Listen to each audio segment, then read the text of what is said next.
तो आज का अपना टॉपिक क्या है? वेक्टर्स, जो कि एक बेसिक मैथमेटिक्स का इंपॉर्टेंट टॉपिक है। ठीक है, तो पहला क्वेश्चन आपका क्या है? If 0.5 I cap, 0.8 J cap and C K cap is a unit vector, then the value of C is. कैसे करोगे भाई? यूनिट वेक्टर क्या होता है? जिसका मैग्नीट्यूड एक हो। बस क्वेश्चन ही खत्म हो गया अब आपका। तो सबसे पहले क्या करोगे? 0.5 का स्क्वायर प्लस 0.8 का स्क्वायर प्लस सी स्क्वायर, ये हो गया मैग्नीट्यूड। इसका मैग्नीट्यूड कितना है? 1 है। दोनों तरफ स्क्वायर करेंगे तो 1 ही रहेगा। 0.25, 0.64 प्लस सी स्क्वायर, ये कितना हो गया? 0.89 प्लस सी स्क्वायर 1। 1 में से अगर आप 0.89 सेपरेट करते तो कितना बचा? 0.11। तो सी की वैल्यू कितनी हो गई बोलो? 0.11। क्या है, क्या कोई ऑप्शन? बस यही आपका इसका आंसर है। क्लियर है? चलो भाई देखिए नेक्स्ट क्वेश्चन।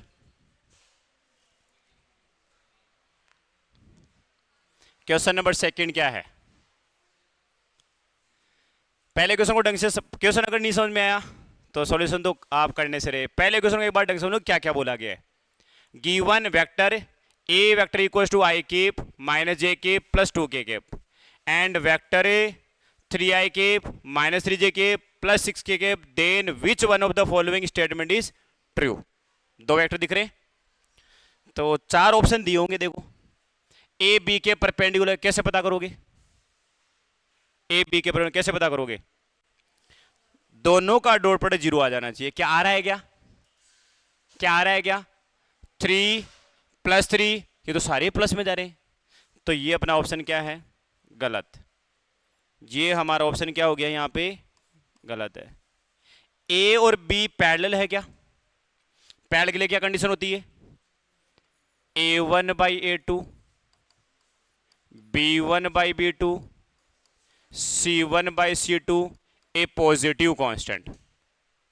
अगर ए और बी एक दूसरे के पैरेलल है तो इसके एक्स कंपोनेंट का इसके एक्स कंपोनेंट का रेशियो, इसका वाई कंपोनेंट का इसके वाई कंपोनेंट का रेशियो, इसके जेड कंपोनेंट का इसके जेड कंपोनेंट रेशियो क्या होना चाहिए? सेम आना चाहिए, पॉजिटिव आना चाहिए। क्या आ रहा है? क्या कितना आ रहा है? 1/3। यही आपका आंसर है। मैग्नीट्यूड भी चेक कर सकते हो। कह रहा है कि magnitude of a is half of b. तो ए का मैग्नीट्यूड कितना आया? 2 का स्क्वायर 4 माइनस 1 का स्क्वायर 1 और 1 का स्क्वायर भी 1। 4 प्लस 2 √6 हो गया ना। इसका मैग्नीट्यूड 36 प्लस 9 प्लस 9 नहीं आएगा, सीधी सी बात है। ये भी नहीं आएगा तो कंफर्म है कि सर ये भी नहीं आएगा। मैग्नीट्यूड बराबर है ही नहीं, इक्वल है, तो ये गड़बड़ हो गया। इसका मतलब कौन सा ऑप्शन सही है? सी ऑप्शन है ना, बी ऑप्शन। चलो भाई नेक्स्ट क्वेश्चन देखो, देखिए क्या है। नेक्स्ट क्वेश्चन को भी केयरफुली पढ़ना। फिगर सोज, ये अपना हो गया क्वेश्चन नंबर 3। क्या दिया है? Figure shows the orientation of two vectors. Figure shows the orientation of two vectors u और v। क्लियर है? In the x y plane. ठीक है भाई, दो वेक्टर है ना, एक्स वाई प्लेन में ओरिएंटेड है, किसी एंगल पे काम कर रही होंगे। ए यू जो है ना वो ये है भाई, ये रहा आपका यू, और वी जो है ना वो यहां दिया हुआ है ऐसे। तो which of the following is correct. मुझे अगर वेक्टर एक्स वाई प्लेन में दिए तो मुझे रिजोल्यूशन करना आता है। वेक्टर्स को दो परपेंडिकुलर कंपोनेंट में ब्रेक करना आता है। एक वेक्टर को आप दो परपेंडिकुलर कंपोनेंट में आराम से इजीली रिजोल्व कर सकते हो। बस वहीं से आंसर आएगा आपका। देखो इस वेक्टर को आप गौर से देखो, क्या मैं इस वेक्टर का मैग्नीट्यूड और डायरेक्शन बिना चेंज किए यहां ले जाके बिठा सकता हूं क्या? यहां पे थोड़ा डायरेक्शन चेंज तो कर दी मैंने, ऐसे दिख रहा होगा सर इधर की तरफ। अरे बोलो क्लियर है क्या? ये एक्स एक्सिस है तो ये वाई एक्सिस है। ठीक है सर। यू का ये वाला कंपोनेंट ए, ए इधर की तरफ आ गया, u का y डायरेक्शन में कंपोनेंट b, बोलो क्लियर है क्या? ये आपका v वेक्टर है, v के दो कंपोनेंट, एक तो आएगा इधर की तरफ, एक आएगा इस डायरेक्शन में। इधर वाला कंपोनेंट y वाला कितना है q, और इधर वाला कौन सा है p। तो चार ऑप्शन क्या है वो देखो, a and p are positive, a and p are positive, a and p are positive, while b and q negative. गलत है भाई, b तो पॉजिटिव है, b option. a p b are positive while q is negative, यही answer सही है भाई। बोलो क्लियर है क्या? ठीक है, तो मतलब ये क्वेश्चन भी सिंपल था। थोड़े शुरू के 3 क्वेश्चन मैंने बेसिक डाले हैं खाली वेक्टर्स के इंट्रोडक्शन के लिए ना। नेक्स्ट क्वेश्चन पे देखो, देखिए क्वेश्चंस को अटेम्प्ट करने की स्पीड कितनी रहनी चाहिए, कैसे हम क्वेश्चन को समझ पाते हैं, कितना जल्दी उसको रिजोल्व कर पाते हैं। देखो एक इस क्वेश्चन को पढ़ लो जो कि जेईई मेंस 2019 में था। पहला काम क्वेश्चन को पढ़ लो, और पढ़ना भी 15 सेकंड से पहले हो जाना चाहिए। In the cube of side a shown in the figure the vector form from the central point of face. एक वेक्टर जिसका central point a b o d से जा रहा है to the central point of face. B कहां रह गया भाई, ये रहा, बी ई एफ और ओ, ये रहा, मतलब पीछे वाले फेस पे। तो क्या कहा गया, अच्छा वो वेक्टर लाना है अपने को, मतलब इससे उसकी तरफ जाना है। एक प्लेन आपकी तरफ है, एक प्लेन उधर की तरफ है, एक प्लेन वाई जेड प्लेन में। ये वाई जेड में है तो y का कंपोनेंट मिड पॉइंट है तो क्या हो जाएगा, a/2 कोमा a/2। x तो नहीं है ना, बोलो सही है क्या? अरे वाई जेड प्लेन में हुआ ना, तो इसका मतलब इस वाले h वाले पॉइंट के कंपोनेंट्स ये हो गए, कोऑर्डिनेट सॉरी। g के कोऑर्डिनेट्स किस में है, ये z और x में है, z और x में मिड में है, तो सर x का तो आ जाएगा a/2, y है नहीं, z में भी ऊपर की तरफ कितना हो गया a/2। अरे वेक्टर किसको नहीं लिखना आता, final position minus initial position, खेल खत्म। 0 में से a/2 गया तो माइनस का a/2 आई के, सही लिखा गया। a/2 में से ये गया तो कितना हो गया a/2 j के, a/2 में से a/2 सेपरेट गया 0, आंसर मैच कर लो। a/2 सर कॉमन लिया, माइनस का आई केप प्लस का जे केप, तो जे माइनस आई किस में, a/2 किस में है, देखो थोड़ा, हाँ a/2 सब में है, लेकिन जे माइनस आई तो इसमें ही है ना, यही अपना आंसर है। क्लियर है क्या? चलो आगे देखो भाई, ये भी बेसिक क्वेश्चन ही था, डिस्प्लेसमेंट वेक्टर बोल सकते हो आप। इनिशियल और फाइनल पोजीशन के बीच का जो गैप है वो क्या होता है आपका, डिस्प्लेसमेंट। मतलब पहले पोजीशन वेक्टर बनाना चाहिए कि पोजीशन वेक्टर क्या होता है। नेक्स्ट क्वेश्चन देखो, देखिए ये क्वेश्चन सबसे पहले एडवांस में था, अब तो भाई इसको एडवांस का मानो चाहे किसी का मानो। क्वेश्चन में क्या बोला है, गिवन दैट ए वेक्टर, इसका एक एप्लीकेशन भी जो AIEEE में आया था, इसका एप्लीकेशन भी था। Given that a vector plus b vector plus c vector equal to 0, मतलब 3 वेक्टर है, 3 वेक्टर है, ऑटोमेटिक कनेक्ट हो जाएगा।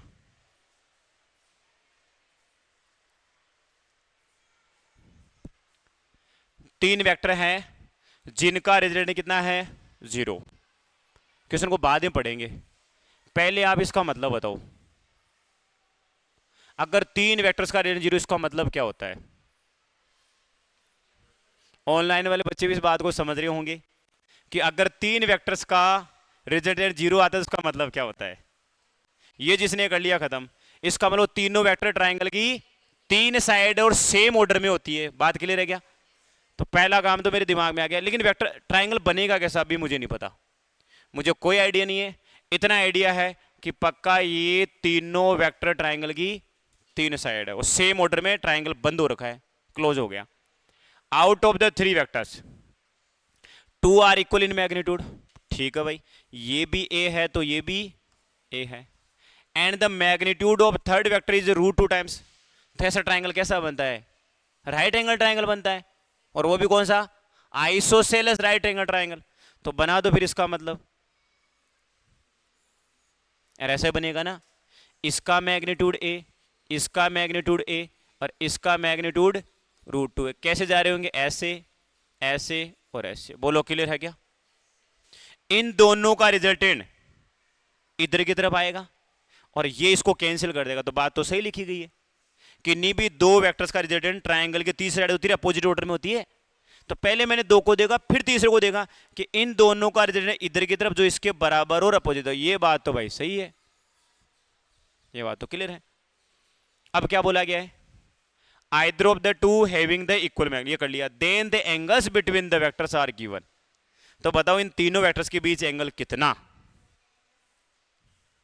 बोलो फटाफट। देखिए शायद ये मैंने पिछले साल भी करवाया होगा और इस साल भी करवाया है। ये क्वेश्चन मैंने पिछले साल भी करवाया था, इस साल भी आप लोगों को करवा दिया है। आंसर क्या आएगा? पहले सोचने दो तुम लोग आंसर दो पहले। देखे भाई, अरे अब एंगल्स तो निकालना है। एंगल्स हमेशा लेंगे हेड हेड या टेल टेल के बीच लिया जाएगा। देखना इधर टेल हेड मिल रहा है, नहीं सर एंगल ये नहीं, एंगल ये वाला लिया जाएगा। सर एंगल ये वाला नहीं, आउटसाइड वाले लो, ये वाले। तो वो तो एक ही बात है, 90 है तो 90 तो बाहर वाले लो।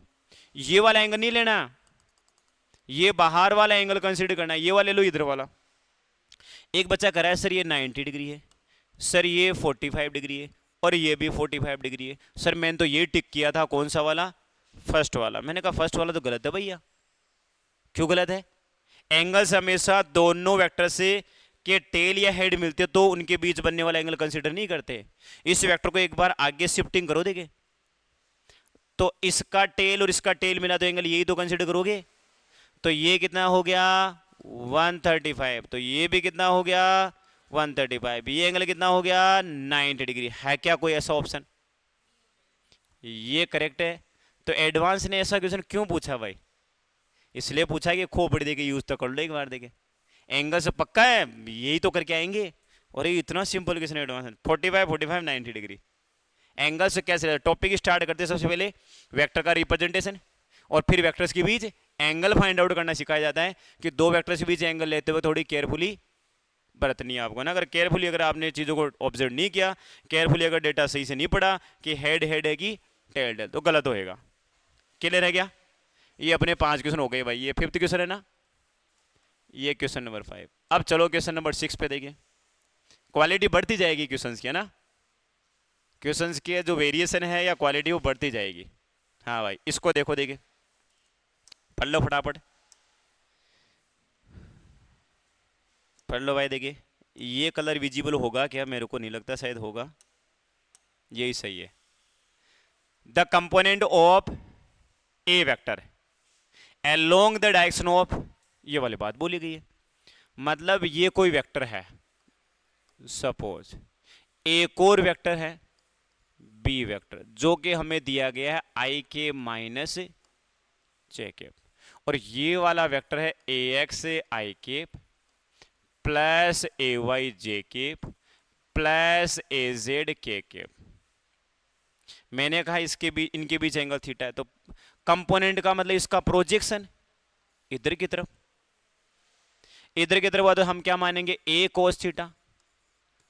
मैं भी फॉर्मूला बताऊं, बाकी सीधी ट्रिक है। 2 सेकंड एक्शन था ये तो। फिर भी कोई बच्चा भूल जाएगा सर आपने इस ए वेक्टर को इस बी केप से कैसे मल्टीप्लाई कर लिया। यही टेक्निक आएगी अभी देखना। वेक्टर तो खुद रहेगा, डायरेक्शन दूसरे वेक्टर, और डायरेक्शन हमेशा होती है उसका यूनिट वेक्टर। तो मैं ये चाहता हूं कि आप ये समझो कि जब भी क्वेश्चन आए ना तो ए वेक्टर डॉट बी केप करना होता है। कैसे आया देख लो। एक बच्चे ने कहा सर कंपोनेंट ए कोस थीटा आएगा। ए कोस थीटा कैसे निकाले? पे थीटा निकाले? नहीं, A vector dot B vector equals to क्या होता है भाई? A B cos theta. B को खा गया भाई, भूख लग रही थी क्या? A B cos theta. क्या चाहिए आपको? A cos theta. तो ए कोस थीटा क्या आया? A vector dot B vector और डिवाइड में बी। देख लो भैया क्या आया? ए वेक्टर बी वेक्टर में बी का डिवाइड करोगे तो उसका यूनिट वेक्टर तो आएगा। तो डायरेक्ट ही कर लेते। सर ए वेक्टर ये रहा, ऐसे कैसे लिख दो फिर तो आप, ए एक्स आई के ए वाई जे के प्लस ए जेड के केप। अरे इसका यूनिट वेक्टर क्या हो गया? आई के माइनस जे के बाई √2। बोलो सही है क्या? यूनिट वेक्टर निकालना आता है vector divided by its magnitude. तो सर फिर तो आ गया आई का आई के साथ प्रोडक्ट ए एक्स, जे का जे के साथ माइनस ए वाई, जेड है नहीं √2, ऐसा कोई आंसर होगा अपना? कौन सा ऑप्शन? बस खत्म, ये अपना आंसर है। ये मैंने केवल समझाया है। कभी भी किसी के डायरेक्शन में कंपोनेंट पूछ लेना, उस वेक्टर को पकड़ो और जिधर की तरफ चाहिए ना उसके यूनिट वेक्टर से डॉट प्रोडक्ट कर दो। एक और क्वेश्चन। नहीं सर आंसर ये नहीं, वेक्टर फॉर्म में दिया गया था। किस में दिया गया था? Vector form. अरे एक बार फिर से इसकी डायरेक्शन से मल्टीप्लाई कर लो। अभी तो कंपोनेंट आया है, अभी तो इसका मैग्नीट्यूड आया इस डायरेक्शन में 5। 5 किधर की तरफ है? इधर डायरेक्शन में। फिर से आप इसको किससे मल्टीप्लाई करोगे? आई के माइनस जे के बाई √2, फिर मिलेगा इसके कंपोनेंट का वेक्टर फॉर्म। बोलो सही बोला क्या? अरे समझ में आया क्या? या ऊपर से गया? फिर से रिपीट करूं, इस वेक्टर का इधर कंपोनेंट आ गया, ये एक स्केलर क्वांटिटी है, कंपोनेंट है, केवल कंपोनेंट। मैंने बोला उस कंपोनेंट को वेक्टर फॉर्म में लिखो, तो इसकी डायरेक्शन से ही तो मल्टीप्लाई करोगे, और इसकी डायरेक्शन कौन? इसका यूनिट वेक्टर। तो फिर से आपको आई के माइनस जे के बाई √2 से मल्टीप्लाई कर लेना है। ठीक है, चलो भाई नेक्स्ट क्वेश्चन देखो। देखिए हाँ, इसको भाई थोड़ा अच्छा सा क्वेश्चन मान लेना है ना, वैसे इजी है, ज़्यादा कोई टफ तो नहीं है। If A vector and B vector are two non collinear unit vectors, non collinear मतलब एक लाइन पे नहीं है, तो सॉल्यूशन यहीं से स्टार्ट करते हैं भाई। ये है ए वेक्टर, मैं इधर बना रहा हूं है ना, ए वेक्टर जिसका मैग्नीट्यूड 1 है। यूनिट वेक्टर बोला ना, पहले चीजों को बहुत ऑब्जर्व करना जरूरी है। दूसरा क्या बोला है? एक और वेक्टर है A2 वेक्टर, ये भी क्या एक यूनिट वेक्टर है क्या? ठीक है, इन दोनों को हमने ऐड किया ना, ऐड किया तो उसका मैग्नीट्यूड कितना आया? √3। मैं होता ना तो इस क्वेश्चन को 10 सेकंड में ही करता। अगर किसी बच्चे को याद हो, मैंने नोट्स में लिखवा रखा है, 2b1 और मेरा रिजल्ट, हमारा रिजल्टेंट किसी एक का √3 टाइम एंगल 60 डिग्री होता है। एंगल क्या होता है? 60 डिग्री। तो पहला काम तो मैं यही कर रहा हूं कि पक्का इन दोनों के बीच एंगल कितना है? 60 डिग्री करूंगा, बस इनको डॉट प्रोडक्ट करना है, लिख देना है। A1 और A2 के बीच एंगल कितना है? 60 डिग्री है। A1 A2 के बीच एंगल कितना है? 60। आप करके देख लो, आएगा। 2b1 में b1 और हमारे रिजल्टेंट अपने दोनों में से किसी एक का √3। एंगल हमेशा 60 डिग्री होता है। चलो मैं फिर से पूछता हूं, 2b1 में b1 और हमारा रिजल्टेंट अपने दोनों में से किसी एक मैग्नीट्यूड का √2 टाइम 90 डिग्री।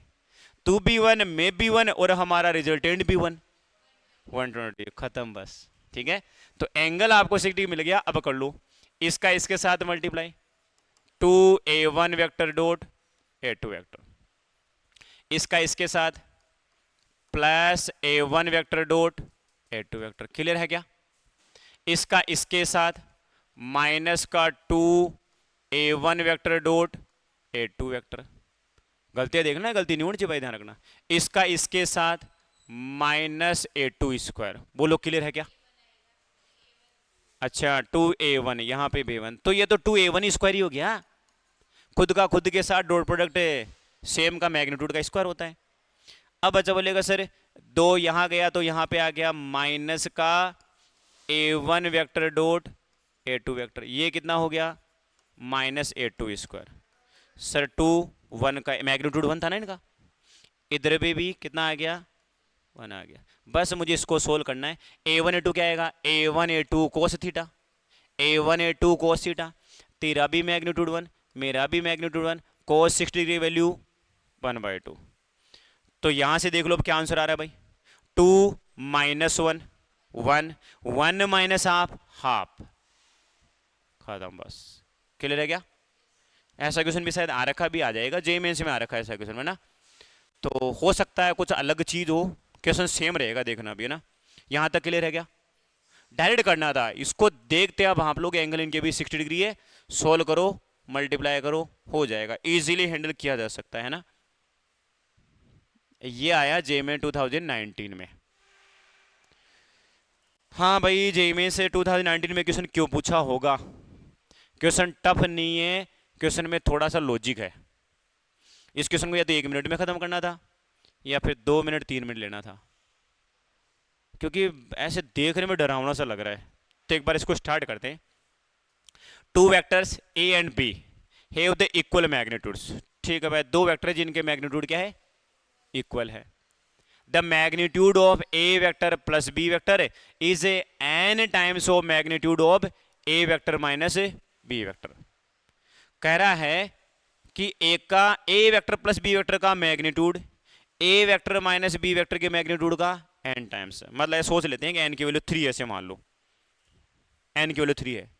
तो 3 का मतलब क्या हुआ कि अगर मैं यहां पे 18 हूं तो 18 में 3 का डिवाइड तो उसमें 6 ही आएगा ना। मतलब एडिशन का रिजल्टेंट सब्ट्रैक्शन के रिजल्टेंट के मैग्नीट्यूड का एन टाइम्स है। तो एन टाइम्स है तो लिख लो, स्टार्ट कर लो भाई। ए वेक्टर प्लस बी वेक्टर का मैग्नीट्यूड एन टाइम्स है ए वेक्टर माइनस बी वेक्टर। ठीक है, तक मैग्नीट्यूड क्या लिखते हो भाई? क्या दोनों का मैग्नीट्यूड सेम है? क्या दोनों को ए लिख दूं?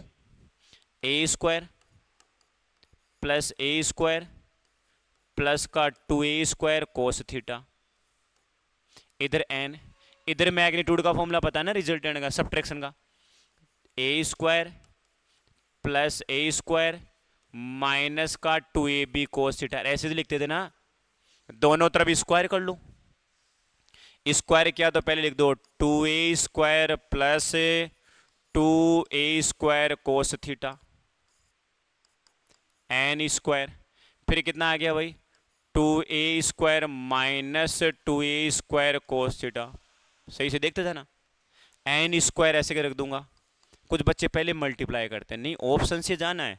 एन माइनस होने गड़बड़ होगा। मैं भी शायद होता था ऐसे करता कि जल्दीबाजी के अंदर फटाफट मल्टीप्लाई किया, इधर कॉमन लिया, नहीं करना।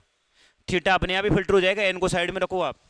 तो एन स्क्वायर को इसको इसके साथ डिवाइड कर दो, 2a स्क्वायर कितना हो गया भाई 1 प्लस कोस थीटा, ये डिवाइड में जाएगा इधर की तरफ, तो 2a स्क्वायर कॉमन आ गया 1 माइनस कोस थीटा। बोलो क्लियर है क्या? लाना क्या है, एन स्क्वायर माइनस 1 है, एन प्लस एन माइनस 1 तो नहीं आएगा भाई, है ना। ये तो गलत हो गया। अब बचा फर्स्ट और थर्ड वाला ऑप्शन। देखो ऐसी चीजों के लिए क्या करें, आपको जब भी प्लस माने दिखे ना तो डिविडेंडो कंपोनेंडो एक रूल्स होता है, वो लगाओ आप। मैंने क्या किया, ऊपर माइनस है तो एन स्क्वायर में से इसके नीचे 1 है ना, -1 किया, एन स्क्वायर में क्या कर दिया प्लस। ये काम कर सकता हूँ ना, n square minus 1 n square plus 1। क्या किया, इसमें इसको सेपरेट किया तो सेपरेट करो 2 कोस थीटा। बोलो सही है क्या? अरे ये आएगा ना, इसमें इसको सेपरेट करेंगे। अब क्या करोगे, इसमें इसको ऐड करो तो कोस थीटा इक्वल टू कितना हो गया, n square -1 n square plus 1, तो theta equal to cos inverse ये रहा ना। अरे क्लियर है क्या? ठीक है, नहीं है? Theta equal to cos inverse n square minus 1 upon n square. बस फर्क ये था, ये क्वेश्चन हर कोई हैंडल कर लेगा। हो सकता है कि पहले मल्टीप्लाई किया जाए, हो सकता है कि ऑप्शन को देख के डिविडेंडो कॉम्पोनेंडो का यूज किया गया हो यहाँ पे। अब वो क्या करते हैं, इसमें इसको सेपरेट कर दो, रेशियो हमेशा क्या होता है बराबर। जैसे मैं लिखा 3/4, तो 3/4 में अगर मैं 3 में 4 को ऐड करूँ, 3 में 4 को सेपरेट करूँ तो फिर रेशियो सेम ही जाता है। तो वो कह रहे हैं लेफ्ट साइड राइट साइड में आप ये यूज करोगे तो आंसर सेम ही जाएगा। तो थीटा की वैल्यू क्या हो गई कोस इनवर्स, और आप देख लो कौन सा ऑप्शन है, थर्ड ऑप्शन। बोलो क्लियर है? चलो नेक्स्ट क्वेश्चन पे चलते हैं। ये हमारा क्वेश्चन नंबर 9। ये देखो जे में 2019 का, क्या वैसा ही कुछ दिख रहा है क्या? अरे थोड़ा बहुत तो चेंजेस मिलेगा ना, और वैल्यू भी इतनी भारी भरकम कि बच्चा एक बार तो सोचे इसको छोड़ देते हैं यार, क्वेश्चन ही अजीब सा है। पहले सोल्व तो करो। ए की वैल्यू 3 है, ए टू की वैल्यू 5 है, और a1 प्लस a2 की वैल्यू कितनी है 5 है। तो बस इसी का इस्तेमाल करते हैं। मैं लिख रहा हूं यहां पे a1 का स्क्वायर प्लस a2 का square plus 2a1 a2 cos theta. Cos theta आ गया ना इसमें, ये रिजल्टेंट होता है भाई किसका, a1 vector plus a2 vector के का मैग्नीट्यूड एडिशन का। ये कितना दिया आपको 5, तो मैं स्क्वायर करके 25 लिख दूं क्या? a1 का स्क्वायर 9 हो गया, a2 का स्क्वायर 25 हो गया, प्लस का 2 a1 vector dot a2 vector. यही चाहिए, क्योंकि बार बार परेशान अभी तो क्वेश्चन किया वही चाहिए था आपको, a1 vector dot a2 vector. हाँ भाई कितना हो गया, ये यहां से उड़ा माइनस का 9/2। भाई साहब वैल्यू भी माइनस में दे रहा है, आंसर सारे माइनस में है क्या? ये लो भाई माइनस में ही है। तो इन दोनों का जो डॉट प्रोडक्ट कितना आ गया? माइनस का 9/2। एक काम कंप्लीट किया, फटाफट मल्टीप्लाई कर लो। इसको इसके साथ मल्टीप्लाई किया, कितना हो गया? 6a1 square. इसको इसके साथ मल्टीप्लाई किया, माइनस का 4a1 vector dot a2 vector. Clear है क्या? इसको इसके साथ मल्टीप्लाई करो 9a1 vector dot a2 vector. इसको इसके साथ मल्टीप्लाई करो माइनस का 6a2 का स्क्वायर। इसका ही तो आंसर पूछा है। a1 का स्क्वायर कितना? 9। 4 a1 a2 कितना? माइनस का 9/2। इसको सब्ट्रैक्ट ही कर लेते हैं, क्यों फालतू इतनी वैल्यू पुट कर रहे हो? अरे देखो यहाँ पे ये 9 है और ये 4 है, तो प्लस का 5 बचा ना, तो मैं लिख रहा हूं 5 a1 इंटू a2 माइनस का 9/2 माइनस का 6 a2 का स्क्वायर 25। करो सोल्व, बताओ आंसर क्या आएगा? 54। इधर कितना हो गया? 150। ये कितना हो गया? माइनस का 45/2। 0.5 में आएगा। ये भी देखो चालाकी भाई साहब। अरे इधर 0.5 एडिशन करने 0.5 भी आएगा। अगर मेरे को ऐसे ऑप्शन मिल जाता मैं इसको सोल्व ही नहीं करता। 45/2 करेंगे तो 0.5 तो आएगा आएगा। दिए देखो 0.5 है। कर लो फटाफट। देखिए ये हो गया आपका 50 गया तो 100। ये आ रहा है क्या भाई? हाँ सही है। हाँ 118.5। ठीक है चलो भाई। वो सर चली भी गई, अभी तो क्लास खत्म हो जाएगी, 3 बजे तो उनकी रहेगी ना। हाँ भाई क्लियर है क्या? वैसे टाइम हो जाएगा अभी। नेक्स्ट क्वेश्चन देखो, आगे ना क्लियर है? ठीक है अभी तो क्वेश्चन है भाई, 4-5 और होंगे अभी तो। ये आया जेईई 2020 के अंदर। करो भाई ट्राई। देखिए आपको भी मौका देता हूँ, ये क्वेश्चन तो खुद करो देखिए एक बार।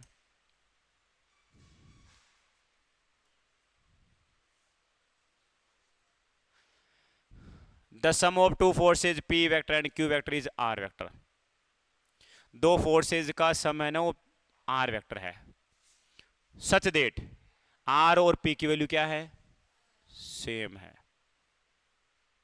मतलब रिजल्टेंट भी किसी एक वेक्टर के बराबर आ रहा है, रिजल्टेंट का मैग्नीट्यूड किसी एक वेक्टर के बराबर आ रहा है। कहीं 120 वाला केस तो नहीं है? नहीं, सोच रहे हैं, सोच मत लेना है ना, सोच ले 120 हो सकता है, क्योंकि रिजल्टेंट किसी एक के बराबर आ जाए तो पॉसिबिलिटी तभी बनती है, तू भी पी मैं भी पी, तो तभी तू भी पी के बराबर। फिर भी चलो कोई बात नहीं। The angle theta that the resultant of 2p and q will make with q is. अब p को डबल कर दिया और कह रहा है कि भाई कितना एंगल बनाएगा। तो पहला काम एक चीज देखो, अगर मैं एंगल की बात करूंगा तो मैं पहले से सिंपल सा डायग्राम बनाता हूं। मैंने कहा यहां पे इधर की तरफ p है और इधर की तरफ क्या है? q है। या इधर की तरफ आप p कर लो, फिर इसको डबल कर लेना, और इधर की तरफ क्या है? q है। इसका जो रिजल्टेंट है वो किसके बराबर है? p के बराबर। ऐसे बोला, मतलब रैंडमली डायग्राम बनाया मैंने। तो बोला है तो फिर तो मैं इसी से करता हूं भाई। r का square equal to p square plus q square plus का 2pq cos थीटा। मान लो इनके बीच एंगल कितना था? अरे इतना तो स्टार्ट कर ही सकते हैं, फिर डायरेक्ट अप्रोच भी देखेंगे, देख क्या आता है। ये कह रहा है कि मे बी p था P square Q square plus का 2pq cos थीटा। बोलो यही बात है क्या? तो हमारे पास cos थीटा की वैल्यू कितनी आई? cos थीटा की वैल्यू कितनी आई? माइनस का q/2p। अरे क्लियर है क्या? यही हुआ। अब कह रहा है the angle theta that the resultant of 2p and q will make with q। इनके बीच एंगल थोड़ा ना बदला है, एंगल तो रिजल्टेंट का बदलेगा, दोनों के बीच तो एंगल सेम ही ना, बस वो डबल हो गया। मतलब ऐसे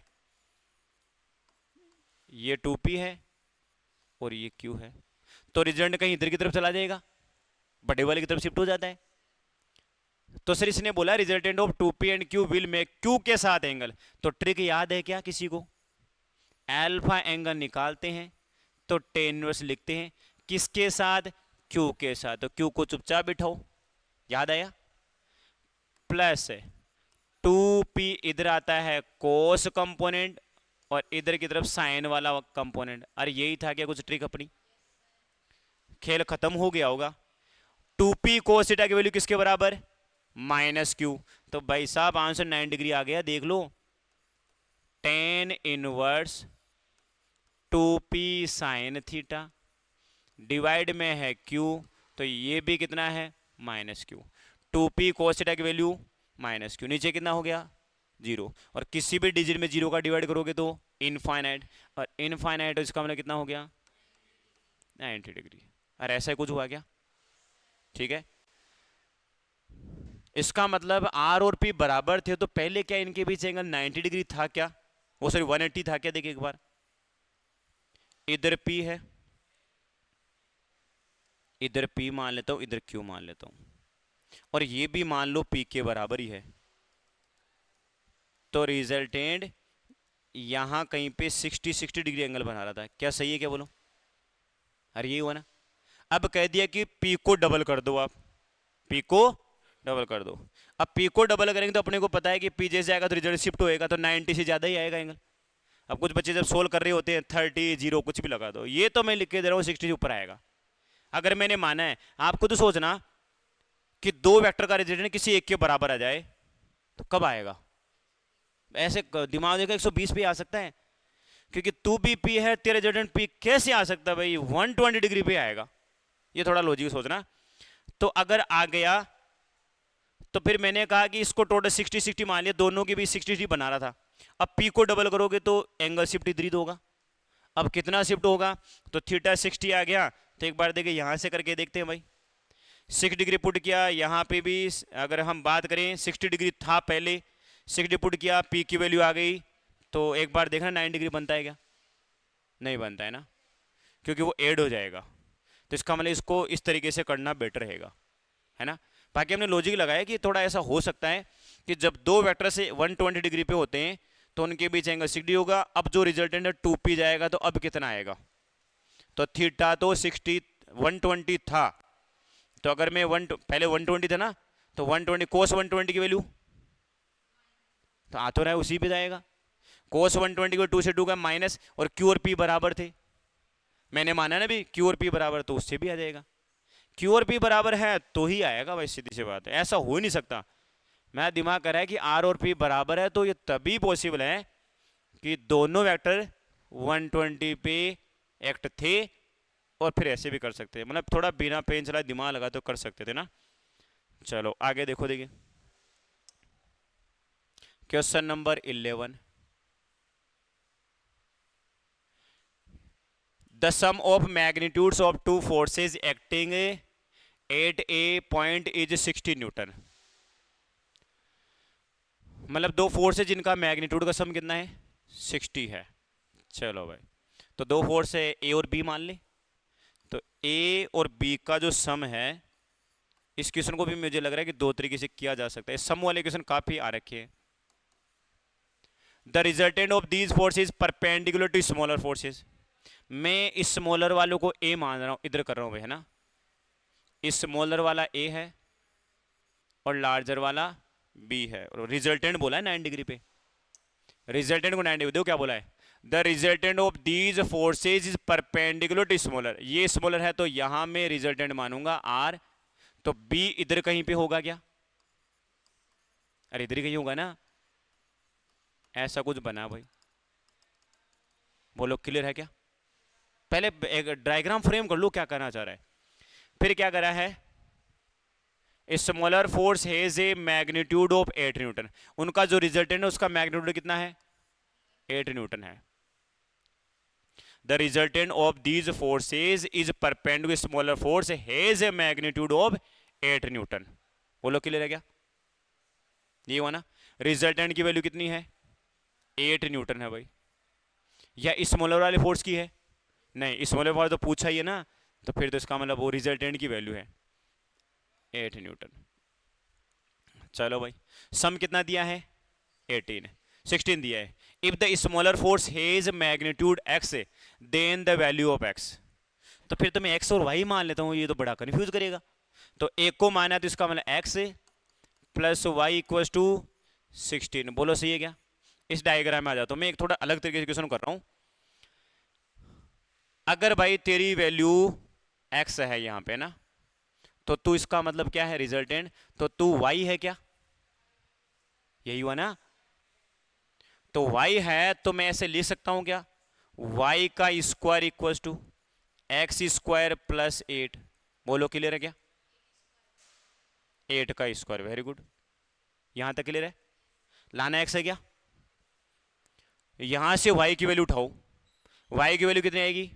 16 माइनस एक्स का होल स्क्वायर इक्वल्स टू क्या आ गया? एक्स स्क्वायर प्लस 8 स्क्वायर आ गया भाई, है ना। अगर दोनों के, मैं ये क्वेश्चन को मैं एक तरीके से और करता हूं, रिजल्टेंट वाले फॉर्मूले से, एंगल वाले फॉर्मूले से। अगर तू इसके साथ 90 बना रहा है तो वो टेन अल्फा लगा के वहां से भी कर लो। लेकिन हम ट्रायंगल बना लेते हैं, इस क्वेश्चन को इस तरह से भी किया जा सकता है, क्योंकि ट्रायंगल बनने के बाद पता है ना, बेस हाइपोटेनस का स्क्वायर इसके बराबर आएगा। अब तो सोल्व हो जाएगा क्या? अब इसको सोल्व करके बताओ कितना आता है, देखिए करो फटाफट। अब इसको सोल्व करो, क्या आता है देखिए, सोल्व करके बता दो फटाफट। देखिए 256 माइनस, पहले प्लस एक्स स्क्वायर कर लेता हूँ, फिर माइनस का 32x कर लेता हूँ, और एक्स स्क्वायर प्लस 64 कर लेता हूँ। एक्स स्क्वायर से एक्स स्क्वायर गया, ये आ गया सर 32x इक्वल्स टू 256 में से 64 सब्ट्रैक्ट करो भाई, कितना गया? 56 तो हो गए, x इक्वल टू, हाँ रे भाई आ गया क्या? आ गया। इसका मतलब स्मॉलर वाले का मैग्नीट्यूड 6 है भाई, ये 6 है। तो फिर ये कितना है लार्जर वाला? 8 का स्क्वायर 6 का स्क्वायर 10, सही है ना। तो 10 प्लस 6 16 आ गया ना। अरे क्लियर है क्या? ठीक है, फिर नेक्स्ट क्वेश्चन देखो, इसको ट्राई करो। देखिए क्वेश्चंस को पढ़ते जाओ, दिमाग में बिठाते जाओ कि क्या क्या चल रहा है भाई। देखिए मतलब वेक्टर से भी क्वेश्चन आ रखे डायरेक्ट, सिर्फ वेक्टर टॉपिक थोड़ा ना करवाना। अब तक 3 क्वेश्चन आ चुके, देख लो 3 से 4 क्वेश्चन करवाए ना। जेई में आपका 19, 19 और 21 ऐसे को 3 क्वेश्चन आ चुके हैं अब तक। तो इसका मतलब वेक्टर से भी डायरेक्ट क्वेश्चन आ सकता है। बाकी वेक्टर के एप्लीकेशन तो करनी होते हैं, क्रॉस प्रोडक्ट और डॉट प्रोडक्ट। देख लो क्रॉस प्रोडक्ट कहाँ कहाँ आ गया होगा अब तक आपके। The magnitude of resultant of 3 vectors, the magnitude of resultant of 3 vectors of magnitude 1 2 3। 3 vectors जिनके मैग्नीट्यूड क्या है? 3 वेक्टर जिनके मैग्नीट्यूड क्या है? 1 2 3। क्वेश्चन में ये बोला है whose directions are those the sides of an equilateral triangle taken in order is। Is का मतलब समझिए क्या? इसके लिए बोला है भाई। अरे क्लियर है क्या? मतलब 3 वेक्टर है जिनका मैग्नीट्यूड 1 2 3 है, और वो एक इक्विलेटरल ट्रायंगल की डायरेक्शन के रूप में है। ट्रायंगल नहीं है। ट्रायंगल तो कैसे बनेगा भाई? 1 2 3 इक्विलेटरल ट्रायंगल बन सकता है क्या? 1 2 3 कैसे बनेगा? साइड सेम होनी चाहिए। बस केवल हिंट दे रहा है कि उसकी डायरेक्शन में बैठे ये तीनों। तो जो रिजल्टेंट आएगा उसकी वैल्यू बताओ। पहले डायग्राम बनाते हैं, ठीक है। एक्स एक्सिस, वाई एक्सिस और जेड एक्सिस। बोलो क्लियर है क्या? इसका मतलब तीनों वेक्टर 120 120 डिग्री एंगल बैठे हैं, इक्विलेटरल ट्रायंगल के रूप में बैठे हैं ऐसे। तो ये इतने मैग्नीट्यूड का है, ये इतने मैग्नीट्यूड का, ये इतने मैग्नीट्यूड का। ट्रायंगल नहीं है, ट्रायंगल की साइड के फॉर्म में है। ऐसे कुछ हुआ ना। तो ये 1 है तो ये 3 हो गया, ये 1 है तो ये 2 हो गया, ऐसे मान लिया मैंने। तो मैंने अभी तो तुमसे कहा था अगर ये 60 है, ये 60 है, ये 60, तो ये कितना हुआ भाई? तो ये कितना है भाई? 120। ये भी कितना है भाई? अरे क्लियर है क्या? तो एक को तो मैं यहीं बिठा लूँ क्या? ये बिठा ले एक वाले को, एक वाले को। क्लियर है क्या? 2 वाले को इधर कहीं बिठा लो। कितने पे?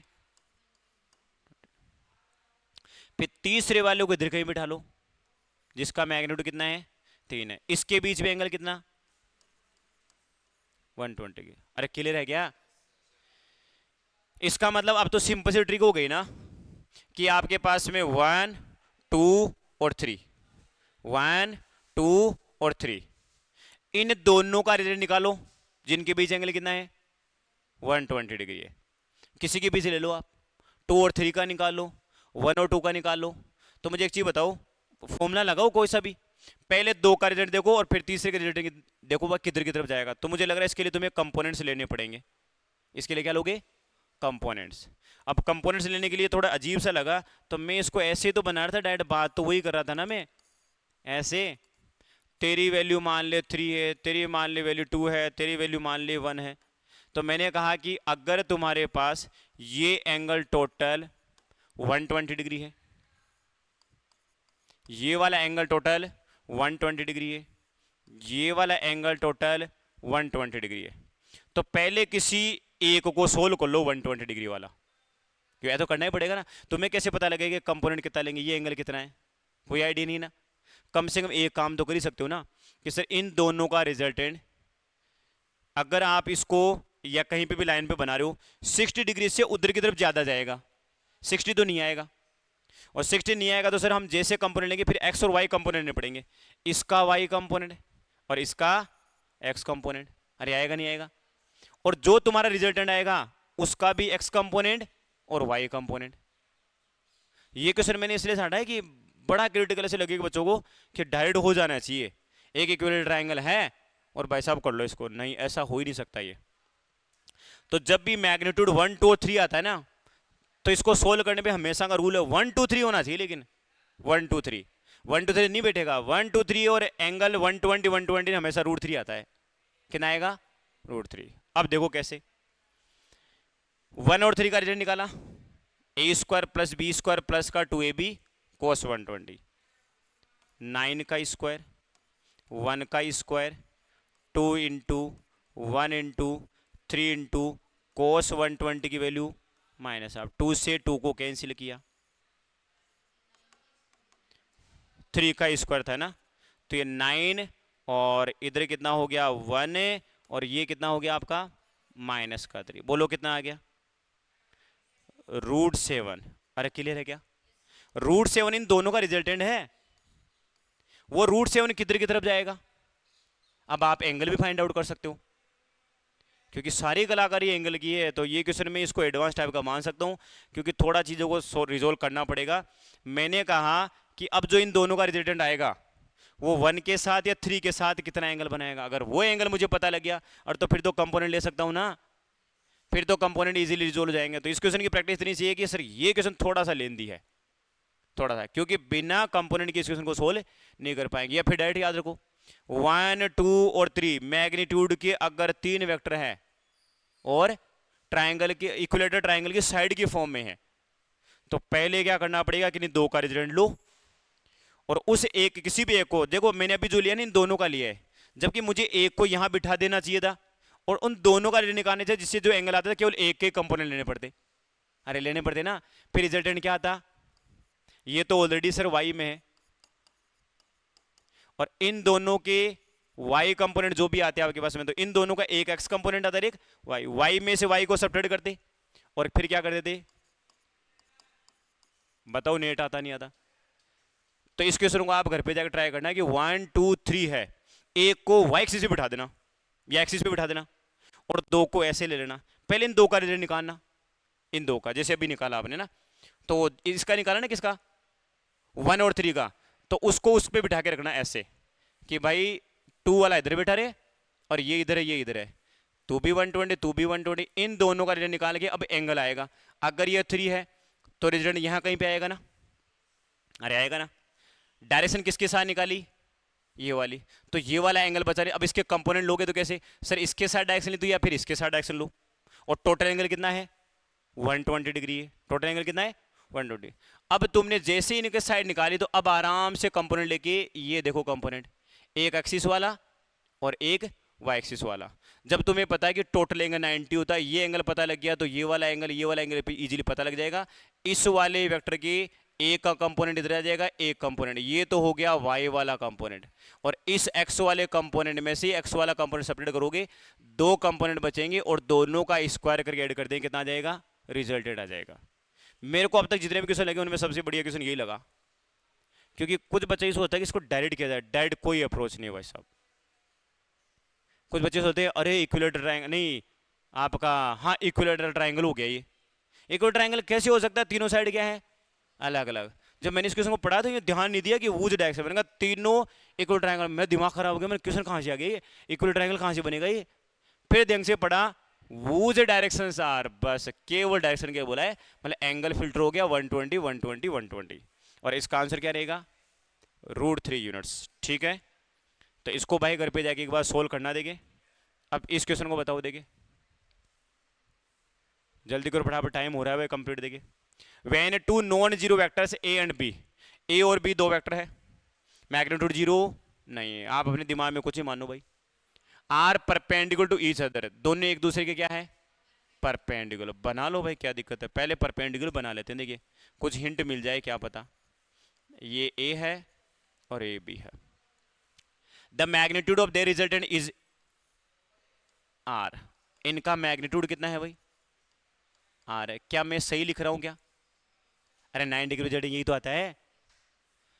अब कह रहा है कि they are opposite to each other, then the magnitude of the result, opposite का मतलब सब्ट्रैक्शन, अपोजिट का मतलब सब्ट्रैक्शन। तो कह रहा है कि the magnitude of the resultant is r/√2, क्या बोल दिया, r/√2। अब जैसे वो अपोजिट हो गए तो कह रहा है कि उनका रिजल्टेंट कितना आया, r/√2 आ गया। तो r जैसे अपोजिट डायरेक्शन में चले गए तो अपोजिट डायरेक्शन में जाती है क्या, उनके बीच एंगल जो है वो 9 डिग्री पे रहेगा क्या, नहीं रहेगा।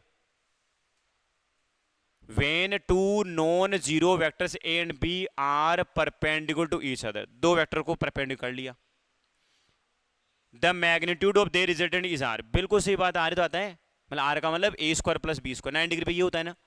अब क्या बोला देखो, when they are opposite to each other then the magnitude of their resultant is r/√2, the value of a/b plus b/a। तो अब बताओ क्या करोगे, देखिए अरे दो इक्वेशन बना लो सीधा सीधा, एक तो एडिशन वाली हो गई और एक आपकी सब्ट्रैक्शन वाली हो गई। लेकिन आपको एक चीज ये पता होनी चाहिए, इनका मैग्नीट्यूड बराबर नहीं है, पहले ये ध्यान रखना, क्योंकि जब बराबर होता है ना तो ये वाला वेक्टर और अपोजिट वाला वेक्टर दोनों एक दूसरे के क्या हो जाते हैं,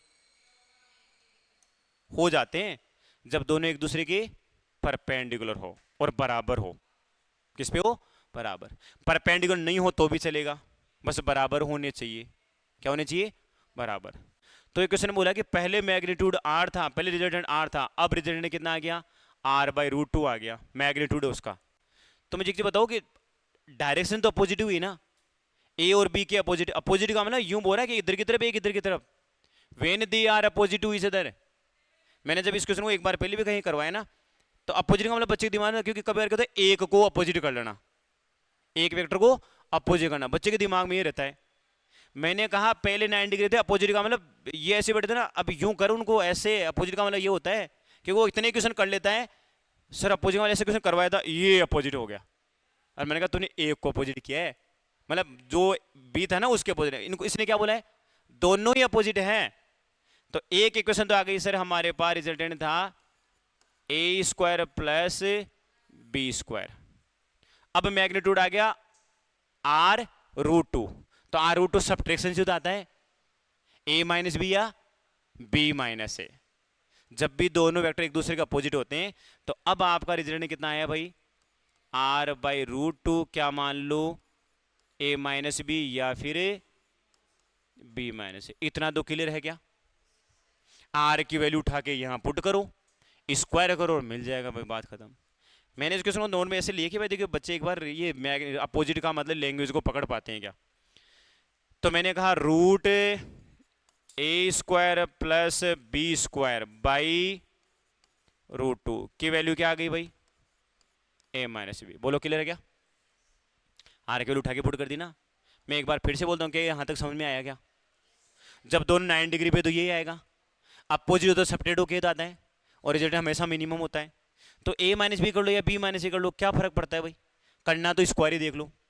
दोनों तरफ स्क्वायर करोगे तो A square plus B square by 2 तो यहां हो जाएगा, और यहां क्या हो जाएगा? A square plus B square minus का 2ab। बोलो क्लियर है क्या? 2 को उधर मल्टीप्लाई करो, ए स्क्वायर प्लस बी स्क्वायर ये हो गया sir 2a square plus 2b square minus का 4ab। यहां तक भी क्लियर है क्या? ए में से ए सेपरेट होगा ए स्क्वायर, बी में से बी सेपरेट होगा बी स्क्वायर माइनस का 4ab इक्वल टू कितना हो गया? 0। अरे ये है ना, यहां तक लाना क्या है? A by B plus B by A B से डिवाइड कर दो। ए बी से डिवाइड करना, मुझे तो एक नंबर चाहिए, तो ए बी से डिवाइड करूंगा तो क्या होएगा? ए बी का डिवाइड किया तो बी आएगा नीचे, ए से ए कट जाएगा ना। ए बी का डिवाइड करूँ तो बी बाई ए आएगा, ऐसा कुछ बोला क्या? और इक्वल टू कितना हो गया? 4। आंसर कितना आएगा? 4। अच्छा क्वेश्चन है भाई, जेई में सिलाई है, आ सकता है। ठीक है, चलो नेक्स्ट क्वेश्चन देखो। देखिए बस एक क्वेश्चन और कर लेते हैं। हाँ भाई इसको देखो, देखिए क्या है, फिर एक क्वेश्चन और होना चाहिए शायद मेरे सामने ना। क्या बोला पहले पढ़ लो भाई।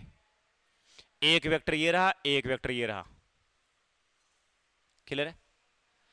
The vector perpendicular to both a vector and B vector has magnitude k times that of this one. मतलब पहले इन दोनों के परपेंडिकुलर वाला वेक्टर तो निकालो, मतलब क्रॉस प्रोडक्ट करना है। क्या करना है? Cross product. तो एक बार चीज को समझना, मैं ऐसे बना रहा हूं, आपको देख बताना दे क्या ये कहना क्या था। एक बार लॉजिक को देख रहे हैं एक बार। ये ए वेक्टर है और ये बी वेक्टर है,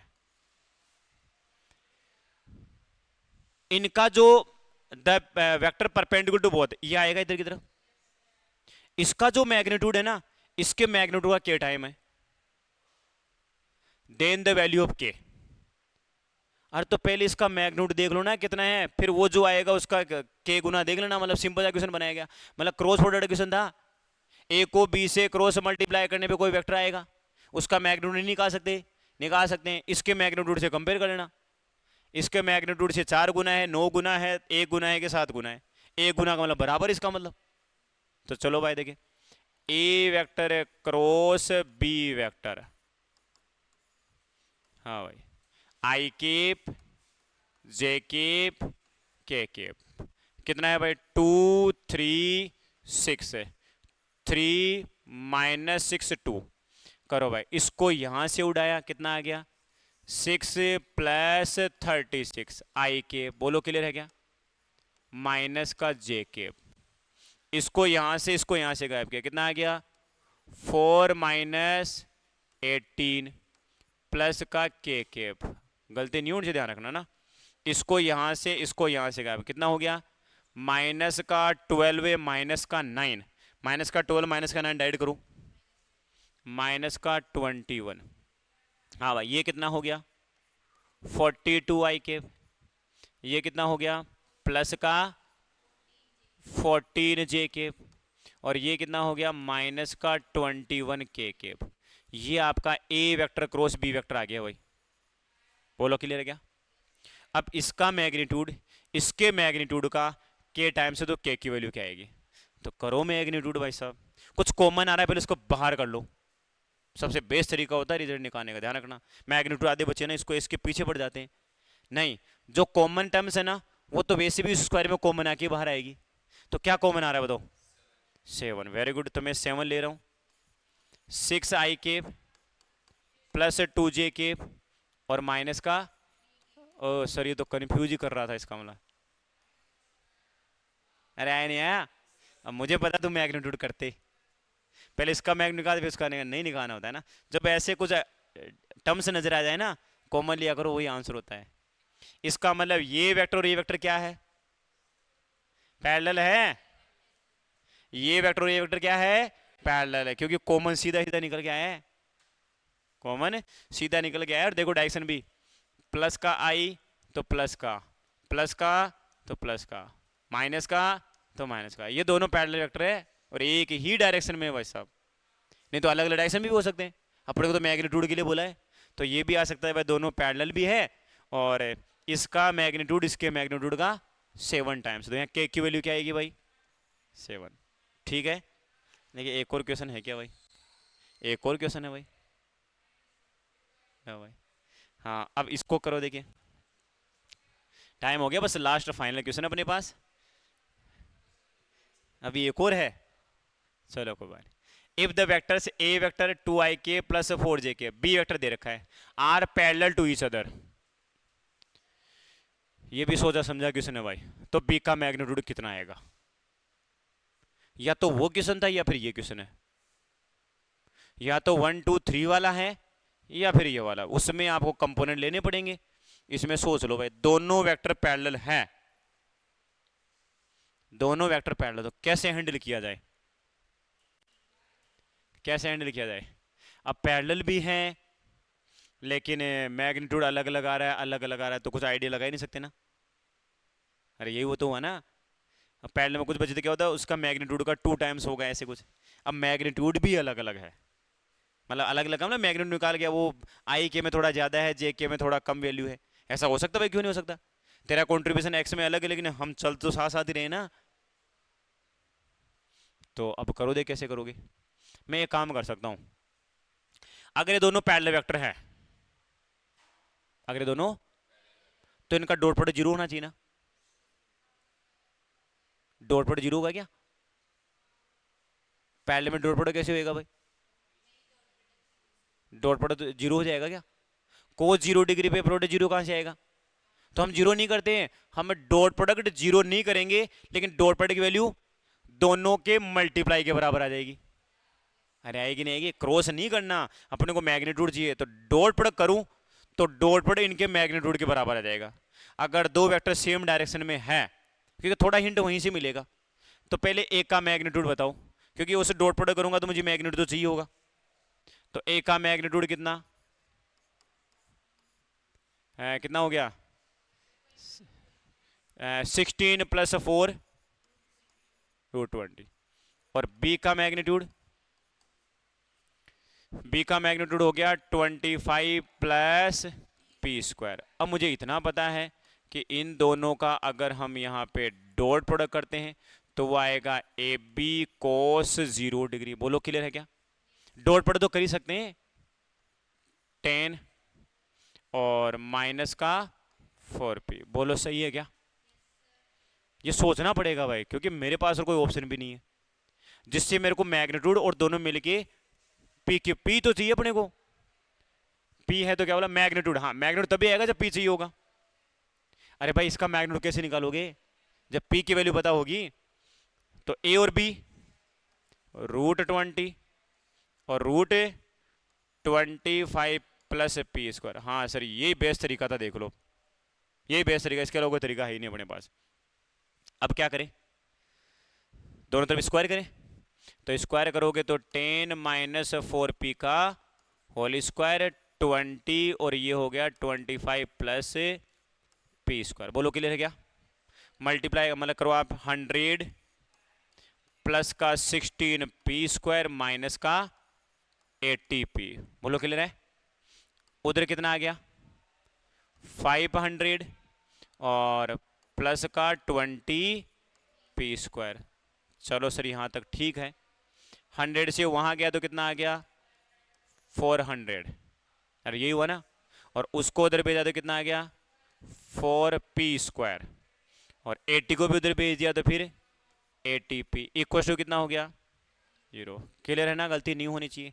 4 से उड़ाओ फटाफट, 100 + p² प्लस का 20p। क्या ये भी क्लियर है? क्या ये भी क्लियर है? क्या इसके टुकड़े हो रहे हैं क्या? फैक्टर्स करो, कितने होंगे फैक्टर्स? मल्टीप्लाई करने पे 200, मल्टीप्लाई करने पे 200, और सब्ट्रैक्ट एडिशन करने पे, सब्ट्रैक्ट करेंगे तो 80 आना चाहिए। क्या हुआ?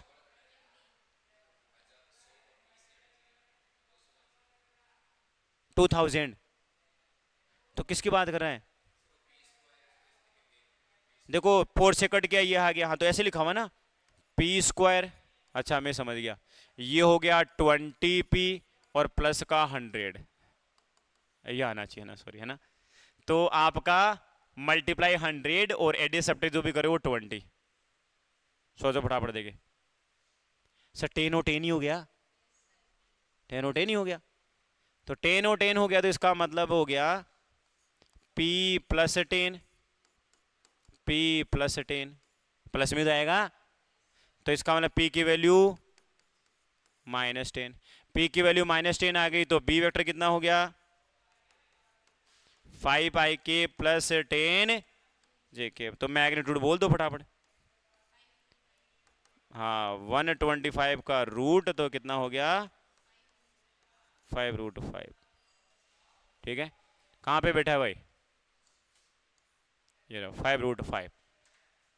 ठीक है, चलो भाई नेक्स्ट क्वेश्चन देखो। देखिए नेक्स्ट क्वेश्चन आपका खाली पेज है, एक दो क्वेश्चन के लिए और। देखिए मैंने क्या क्वेश्चन लिखा है यहाँ पे, if A vector and B vector are two non zero vectors, A और बी दो नॉन जीरो वेक्टर्स है, एंड थीटा इनके बीच क्या है? एंगल है, एंगल बिटवीन देम, ये मैंने बोला है। देन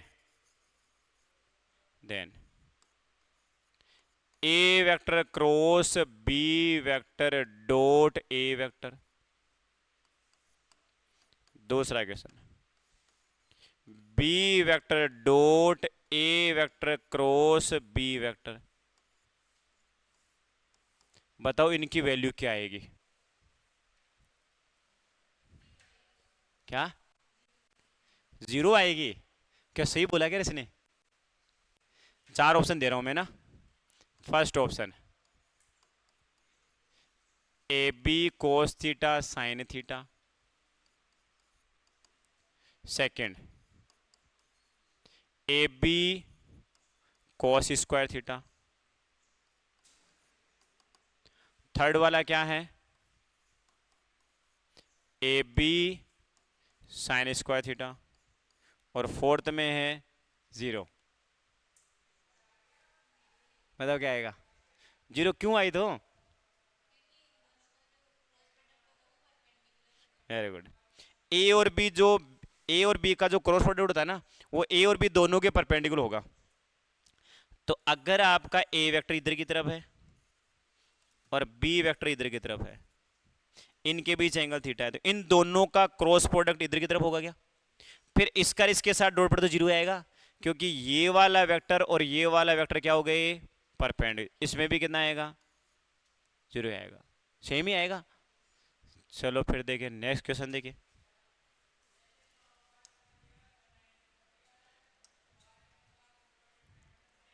अरे कहाँ गया?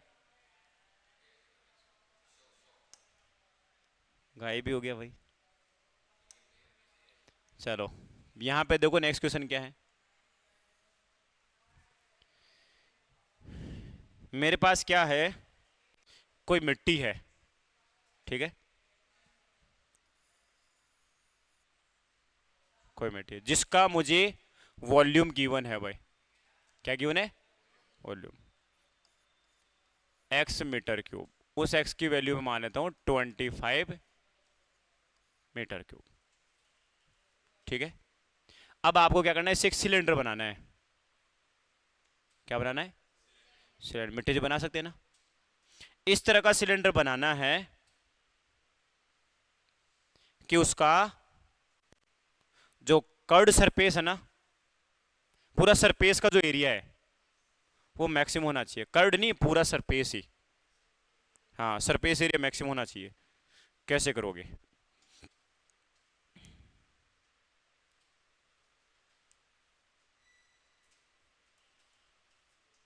सरफेस एरिया मैक्सिमम होना चाहिए।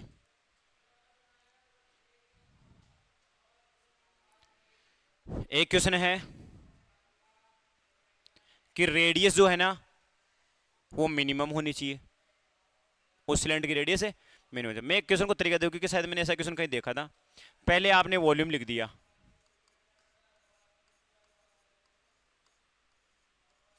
मान लो आप लोगों ने ये तो 4 पाई आर क्यूब मैंने स्पेयर का लिख दिया। अभी के लिए मुझे एक सिलेंडर बनाना है ना, मुझे क्या बनाना है? सिलेंडर। तो सिलेंडर का वॉल्यूम कैसे लिखोगे बोलो?